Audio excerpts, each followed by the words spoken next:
प्रिय विद्यार्थियों, मैं हनुमान प्रसाद शर्मा आज आपको वितान भाग 1 में संकलित जो लेसन दिया है आलो अंधारी, उसका सार पढ़ाने जा रहा हूँ।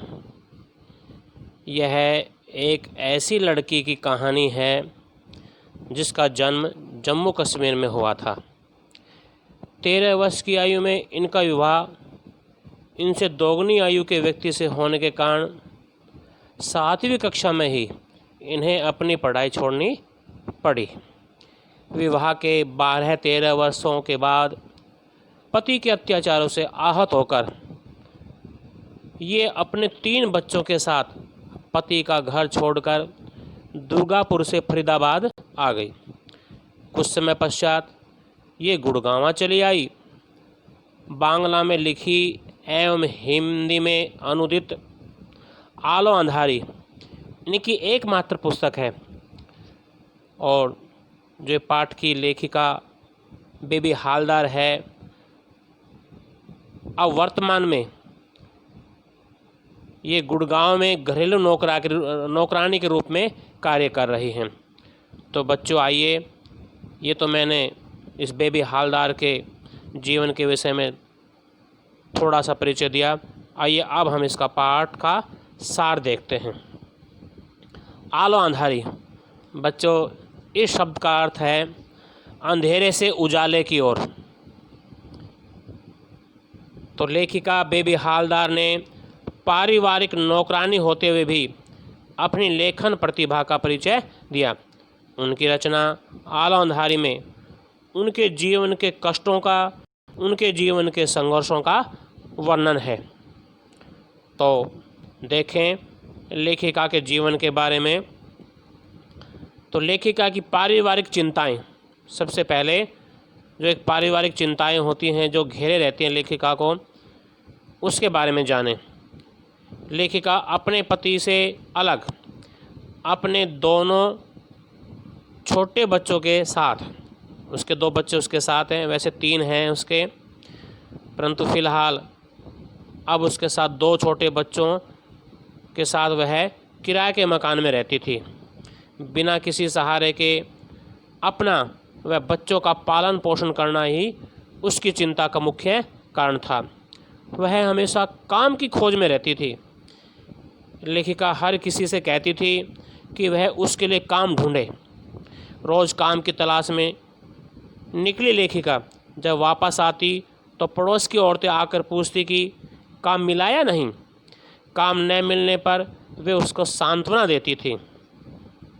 बच्चों आगे उसके जीवन के बारे में देखें। लेखिका को काम मिल ही गया कि लेखिका की पहचान सुनील नाम के एक युवक से थी। एक दिन सुनील ने उसको किसी मकान मालिक से मिलवाया। मकान मालिक बड़े ही भले आदमी थे, बहुत ही सज्जन थे वो। उन्होंने लेखिका को काम पर रख लिया। लेखिका को 800 रुपये महीने पर रख लिया गया। वहाँ लेखिका का काम घर की सफाई करना और खाना बनाना था। लेखिका से पहले उस घर में जो महिला काम करती थी वह लेखिका के आने से हटा दी गई। उसने लेखिका को बहुत बुरा भला कहा, गालियाँ तक निकाली। लेखिका उस घर में रोज़ सवेरे आती और दोपहर तक सारा काम खत्म करके चली जाती। घर जाकर बच्चों को नहलाती, खाना बनाकर खिलाती। वह बच्चों की परवरिश के कारण चिंता में रहती थी कि इतने पैसों से कैसे काम चलेगा। आखिर लेखिका ने फिर जिस पुराने मकान में वो रहती थी उसको छोड़ दिया और फिर अपना घर बदल लिया। पहले मकान का किराया अधिक होने के कारण लेखिका ने दूसरा काम ढूंढ लिया। नए घर का किराया तो कम था मगर असुविधाएं अधिक थी। घर में बाथरूम न होने के कारण शौच आदि के लिए बाहर जाना पड़ता था। वातावरण नया होने के कारण लोगों का व्यवहार भी ठीक नहीं था। बच्चों के साथ अकेली महिला होने के कारण लोग तरह तरह की बातें करते थे, उसके ऊपर ताने कसते थे। औरतें पूछती, तेरा मर्द कहाँ रहता है, तुम यहाँ अकेली रहती हो, तुम इतने दिनों से यहाँ रह रही हो, तुम्हारा स्वामी कहाँ है, कब आएगा, क्या तुम अकेली रह सकोगी। ऐसे प्रश्न जो आस पड़ोस की औरतें थीं वो उससे करती थीं। आगे देखो बच्चों, लेखिका को अपने बच्चों की बहुत चिंता है। लेखिका हर समय चिंतित रहती थी कि कैसे बच्चों का पालन पोषण होगा। वह चाहती थी कि किसी दूसरी जगह काम मिल जाए तो घर का खर्च चल जाएगा। वह मकान मालिक से भी कहती थी कि वह उसके लिए कहीं और काम ढूंढ दे ताकि उसका जीवन निर्वाह, उसके बच्चों का पालन पोषण अच्छी तरह से हो सके। लेखिका को बच्चों की पढ़ाई, घर के किराए और लोगों की बातों की बहुत चिंता थी। तातुस और उसके परिवार का व्यवहार कि लेखिका जिस घर में काम करती थी वहाँ एक वृद्ध व्यक्ति रहते थे, उसकी संतान भी उन्हें तातुस ही कहती थी। तो वहाँ वह कार्य कर रही है तो देखें उसके बारे में। मकान मालिक बहुत ही सज्जन थे, वे लेखिका का पूरा ध्यान रखते थे। एक दिन उन्होंने लेखिका से पूछा कि वह घर जाकर क्या क्या करती है। लेखिका ने बताया तो उनको आश्चर्य हुआ कि इतने सारे काम वह अकेले कैसे कर लेती है। उन्होंने लेखिका को कहा कि वह उसे तातुस कहकर पुकारे। वे लेखिका को उसके नाम बेबी से बुलाते और कहते थे कि वह उनकी बेटी की तरह है। तातुस और उसके परिवार के लोग लेखिका का बहुत ख्याल रखते थे। बेबी भी उनका हर काम लगन से करती थी। बेबी हालदार जो इस पाठ की लेखिका है, तो वो भी उनका हर काम लगन से करती थी। आगे देखो बच्चों, लेखिका घर की सफाई के दौरान पुस्तकों की अलमारियों की सफाई करती तो उत्सुकतावश उन किताबों को देखने लगती। वह सोचती इतनी सारी किताबें कौन पढ़ता होगा। उसकी किताबों के प्रति रुचि देखकर तातुस ने उसको एक किताब दी और कहा कि इसे घर जाकर पढ़ना। तातुस ने उससे लेखकों के बारे में पूछा तो उसने कई बांग्ला लेखकों के बारे में बताया।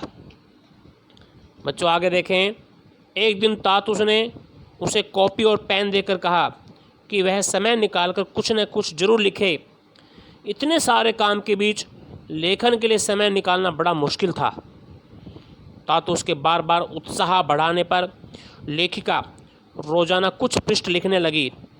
पढ़ने और लिखने का यह शौक लेखिका की आदत बन गया।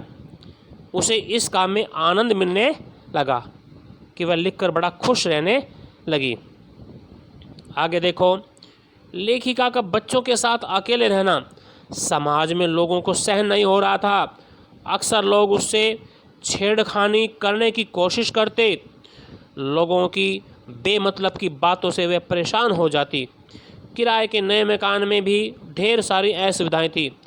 बाथरूम न होने के कारण कई बार परेशानी हो जाती थी। मकान मालकिन उसे बेवजह टोकती रहती थी। मकान मालिक का लड़का उससे शरारत करने की कोशिश में लगा रहता।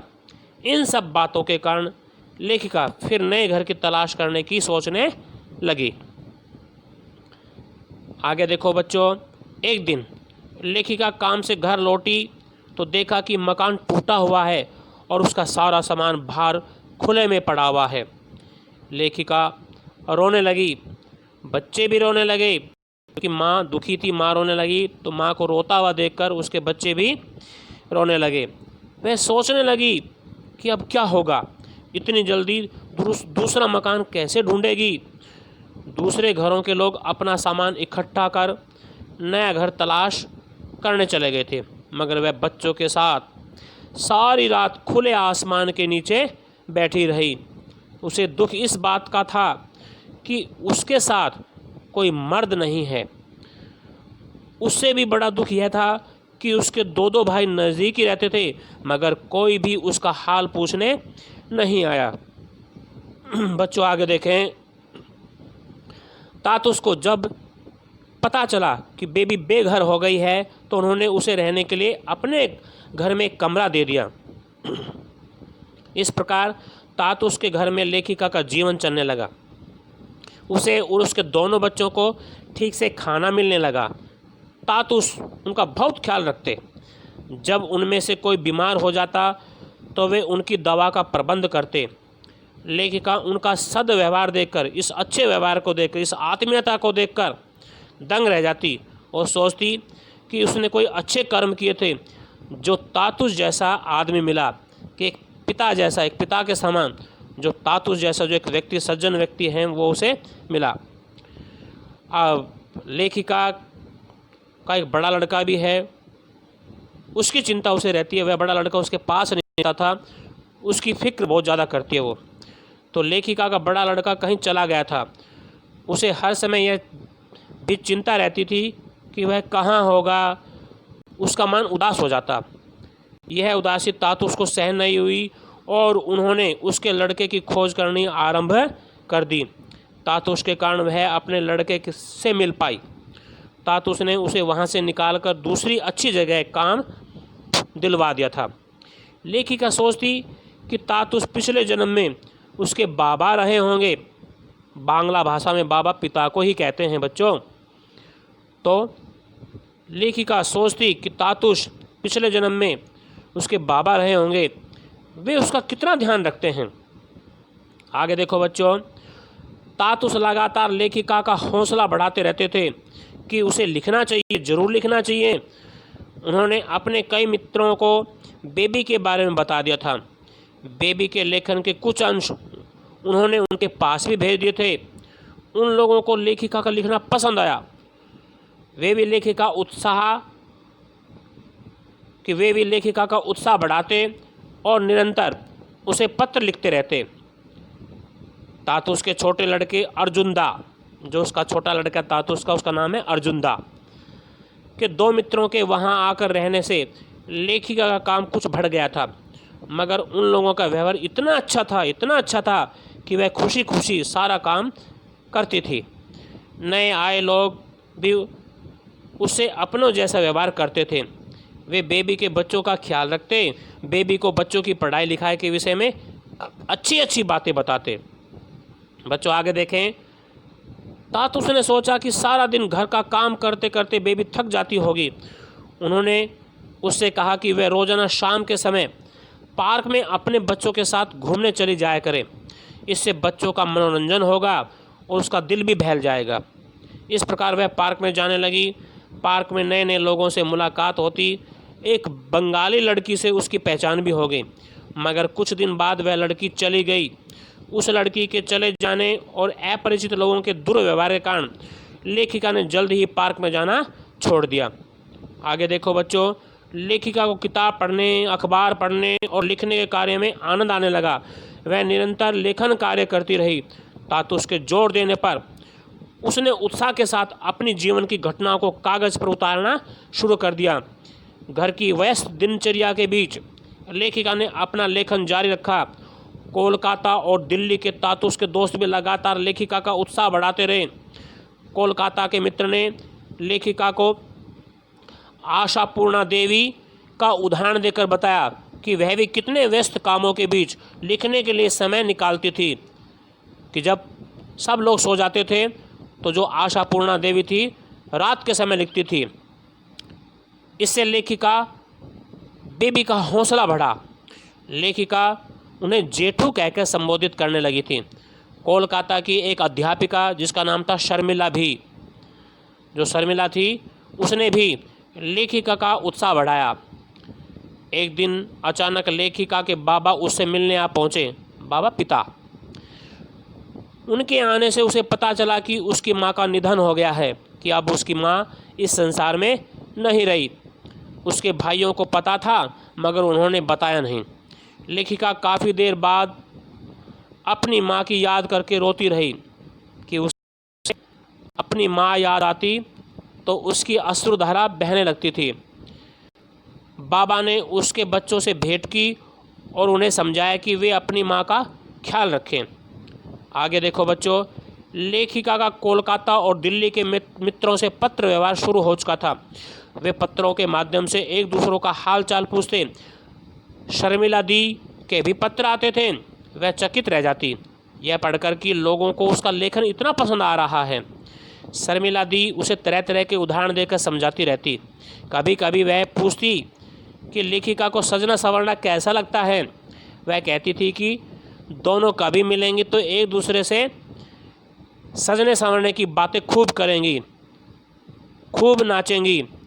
बेबी ऐसी बात पढ़कर आनंद से भर जाती।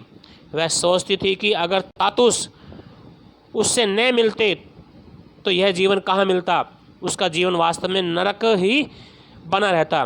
परंतु भला हो तातुस का कि जिसके यहाँ आने पर उसका जीवन संवर गया। आगे देखो, लेखिका के जीवन में इतनी शांति कभी नहीं आई थी। तातुस के घर आकर उसका जीवन ही बदल गया था।